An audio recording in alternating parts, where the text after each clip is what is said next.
Hello, and welcome back to another Deadlock lore video. This video will be a little bit different from what I usually talk about, and will be separate from the archetype series that I've been doing. Instead, this video is going to highlight some of the very unique world-building techniques that Valve has implemented in Deadlock.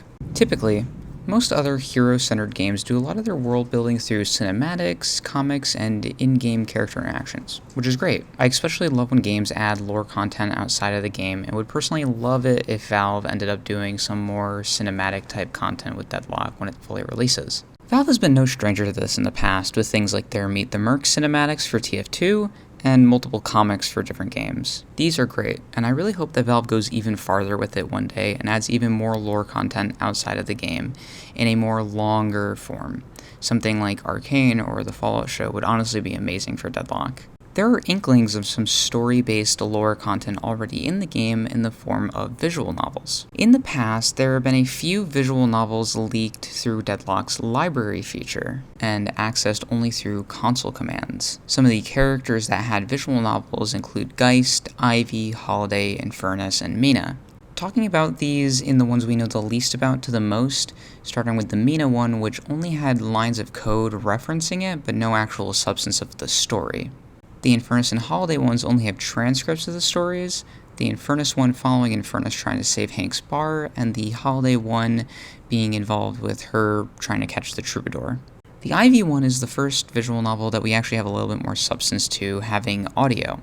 In the Ivy visual novel, it follows Ivy trying to get a job and help her family out financially.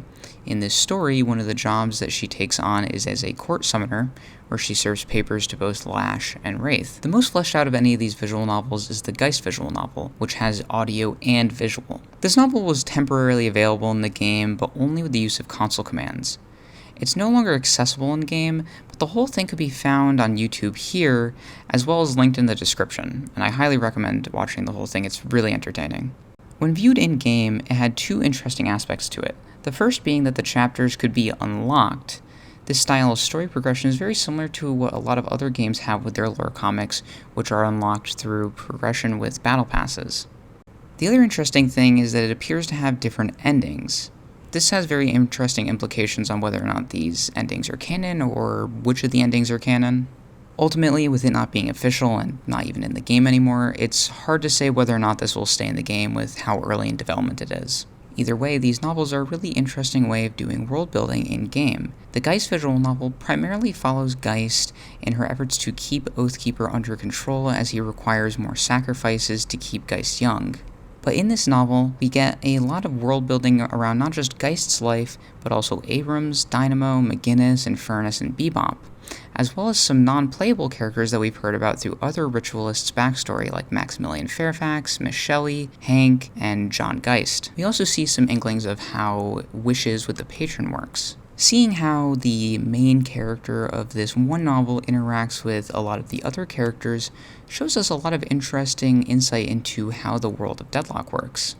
Another way that we see the world building in Deadlock be developed is through its in-game character interactions. Character interactions are something I talk about quite a bit on here, it being one of the best ways to get to know our Deadlock ritual participants as of right now. One of the main ways that ritualists interact with each other is on the zipline at the beginning of game. When two Deadlock heroes are on a zipline together, they will usually have about 3 interactions with each other. Characters also interact with each other in the form of kill quips, where they'll say things about other heroes when they kill each other. Additionally, most heroes have voice lines for interacting with other heroes' abilities that can be interacted with. This includes things like Holiday Jump Pad and Viscous Cube. It's in these moments that characters will sometimes talk and give us a window into their lives and the world around them. Another way that we see characters interact with the world around them in Deadlock is through NPC dialogue. There are a lot of voice lines from non-playable characters like the Patron and the Shopkeeper that tell us a bit about the characters that we're talking about and the world that they interact with. These allow us to learn so much more about the world that these characters inhabit. One of the newest forms of this is through voice lines spoken to different ritualists when carrying the Soul Urn. The Soul Urn now has specific voice lines for each hero when carrying the urn. Many of these voice lines tell us a bit more about the heroes that we already interact with. Usually things we already know, but occasionally tell us more things about the Deadlock universe. One example being that through an interaction with Drifter, we've learned that the current Viscount of the Vampire Society's name is Simon. Does Simon know you're here? Because I don't want the municipal coven to get in trouble with the Viscount. We've also gotten a little bit of expanded knowledge on factions like the Baxter Society, a monster hunting group that Greytown and Shiv are both a part of, and that Calico was also once a part of. The sooner you deliver me, the sooner you can go back to stabbing monsters. Or people, really. I don't particularly care so long as I'm dropped off first. What made you leave the Baxter Society? It was management, wasn't it? He also has quite a funny voice line with Holiday where he mentions her having a corkboard with black and white photos and red string, which is so crazy because who would do such a thing? The Soul Urn also has quite a few voice lines about the Municipal Coven, a group that makes the Soul Urns. The Municipal Coven is a group that disposes of souls through the uses of urns. The Municipal Coven is primarily occupied by witches, as mentioned by the Soul Urn. The witches of the Municipal Coven will never believe that I bumped into you. This is also the group that previous Hero Labs character Trapper was apparently a part of. Probably the most unique and interesting of Deadlock's world building has to be in the form of the New York Oracle. The New York Oracle is possibly one of the most interesting world building elements in Deadlock, as it's the one that tells us the most about the world of Deadlock and not just about the heroes. Many of the previously mentioned methods of world building are very hero-focused, and touch slightly on the world our ritualists inhabit, but only in ways that are relevant to their character. What makes the New York Oracle interesting is its ability to tell us about the world that Deadlock takes place in, independently from the heroes in-game. The New York Oracle is a newspaper company, with 2 stands on each side of the map. Walking near these stands in-game will allow us to hear a range of newspaper headlines. These headlines tell us different current events that are happening in the Deadlock universe. Many medias have a hard time telling us about the events of the world that we're in without having a character exposition dump at us, in which they will tell us about the events that are happening or have happened which have led to the story as it's being told currently. This method of storytelling can sometimes come off as clunky or lazy to some people. The New York Oracle is a good way of naturally getting this information about what's happening in-game out there, as a newsstand is a very normal thing to just be spouting off information about what's happening in the world.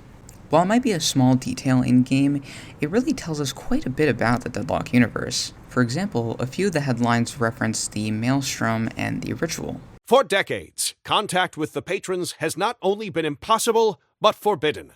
But with the Maelstrom upon us, that may change. What does the future hold? Only time will tell. As the Maelstrom rages on, the New York Oracle is proud to bring you live ritual coverage. This just in, a citywide ritual has commenced. Read all about it in the New York Oracle. Once an eclipse changed the world.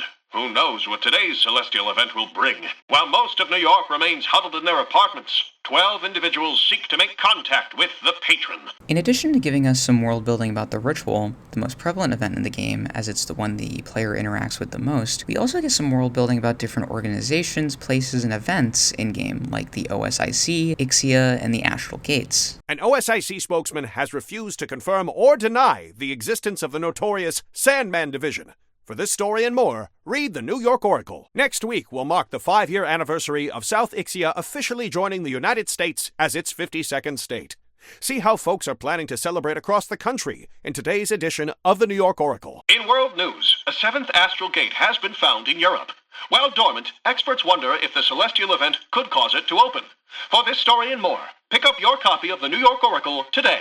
These lines tell us so much about some of the aspects of Deadlock that we already know through ritualists involved with them, but build on them independently of the characters, which is very important for media world building. Only hearing about these things through the character can make it seem like they are at the center of it, and not a small piece of a much bigger world. In addition to these lines tied directly to our ritualists, we also get a look at how magical the world of Deadlock is. We know that the world of Deadlock has a lot of magic in it, and this small addition shows us how intertwined magic is into the day-to-day life of the people in the Deadlock universe. There are so many voice lines showcasing this, but here are a few of my personal favorites. Is eating werewolf meat cannibalism?